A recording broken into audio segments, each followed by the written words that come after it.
The Chris Stigall Show.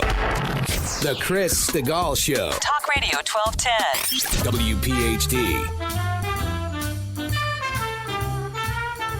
Well, I have wanted to talk with her since we got the news that she officially parted ways with our parent company here at Talk Radio 1210 WPHT CBS. Sharyl Attkisson, who was a reporter with them for, Sharyl, a couple of decades? Welcome back. Thank you. Yeah, a little over 20 years. Cheryl, first of all, I've wanted to talk with you ever since that story came out because you and I have had occasion to talk a number of times while you've been an employee of CBS. And again, I just full disclosure, they still cut my check.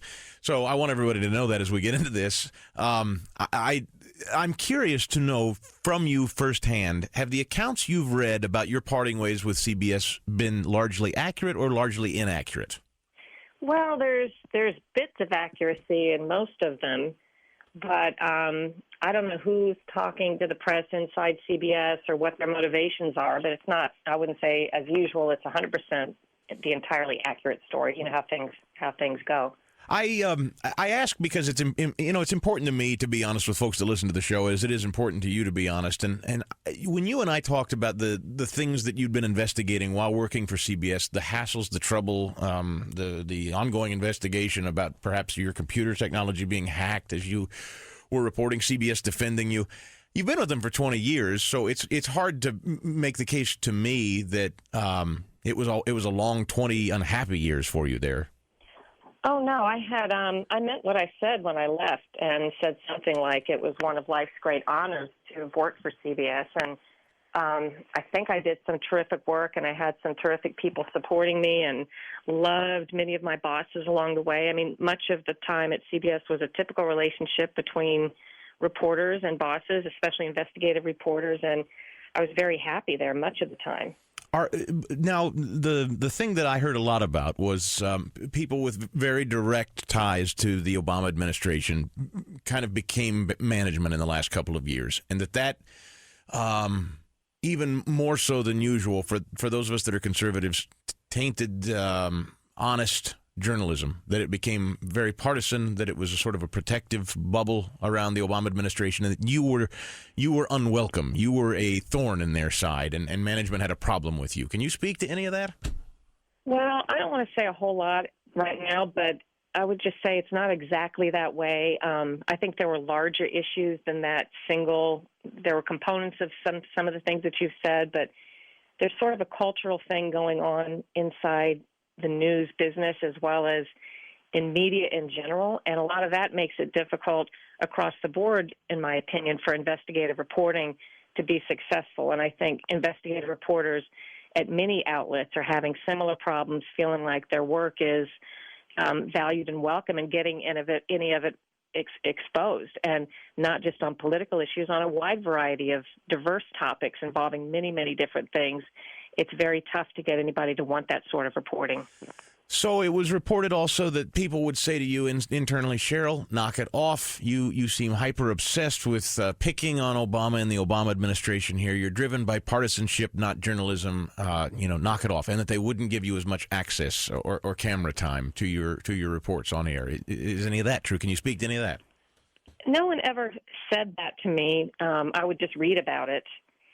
But with various stories, you do get the idea at some point they want you to stop, especially if you start to dig down right into something very, very important. And it's not just with political stories. It's with stories that go after, other interests, corporations, different things. There seems to come a point when you get close that they seem to not be interested in the stories anymore sometimes. And some people, certainly not all of them, this has not been universally true, but some people or some managers act as though, yes, you're a problem if you keep pursuing the questions, sort of unanswered questions. I always say, what kind of journalist would you be if the target of some sort of controversy simply doesn't answer public questions when they're supposed to, and you go away? Is that what you're supposed to do? Just let them basically put you off until you move on to another subject? And I do think there are some journalists who do that, but I think my specialty was not doing that. Sharyl Attkisson with us, formerly of CBS. By the way, for people that want to follow you, you're on Twitter, and you do have, I want to mention as well, you have a very active website dedicated to seeking the truth on a host of issues that you worked on for over 20 years, many of them recently, Fast and Furious, for instance, Benghazi, Obamacare. Can you talk about, is it SharylAttkisson.com? Is that your site? Yes. I've had that up about a year. I haven't publicized it, but some people want to be able to go to one place where they can see nearly all the Fast and Furious stories or nearly all the Benghazi stories together. That can't be found anywhere on the internet. And also, I need to do some work because some of them are gone, not necessarily Fast and Furious and Benghazi, but some other stories on different interests. There's ways that people can kind of bury them on the internet during searches, and I feel like that's happened with some of my stories. They're very, very hard to find. So I'd like to compile them so we have them in one place because some of them are an ongoing record of things that are still relevant today. And eventually I hope to update that site with new information as well. When we're done, I'll both tweet out the website and then, of course, your Twitter handle, too. So everybody can, if you want to hop on my Twitter account, if you're already on it, I'll tweet that out. Sharyl Attkisson with us. Sharyl, what now for you? I think a lot of people, you and I've teased you about it, but I always thought to myself, you seem perfect for someone at Fox to pick you up right away and go to work for them, because you really have become, for those of us that care deeply about these issues, Fox seems to be the only network that will stay on things like this, and that seems like you'd be right at home there. Has anyone or them approached you? Or are you at a place where you can even talk about that yet?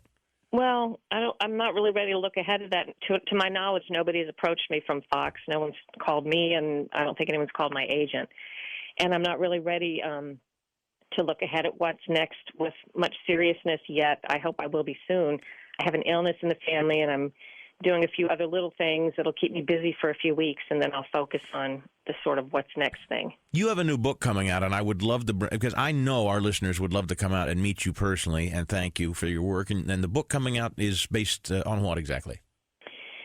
That's a book I've been wanting to write about the unseen influences on the media by coordinated paid factions, whether they're for political, corporate, or other special interests, the tactics they use to manipulate the images we see, not just in the news, but, Facebook, Wikipedia, fake Twitter accounts. It's become sort of a way of life, and I don't think the public is aware of how much nearly everything you see today may be influenced in some fashion by a paid interest that wants you to think something. Because these connections are not disclosed, you're made to believe there's some sort of grassroots effort, or that the real people out there are mounting some sort of effort, or that this is all organic versus a very paid astroturf, as they call it, effort. And this has become a very important way to do business in Washington, more important than direct lobbying. These paid interests for many different causes try to do these things where, someone may write a letter to the editor of your paper, and you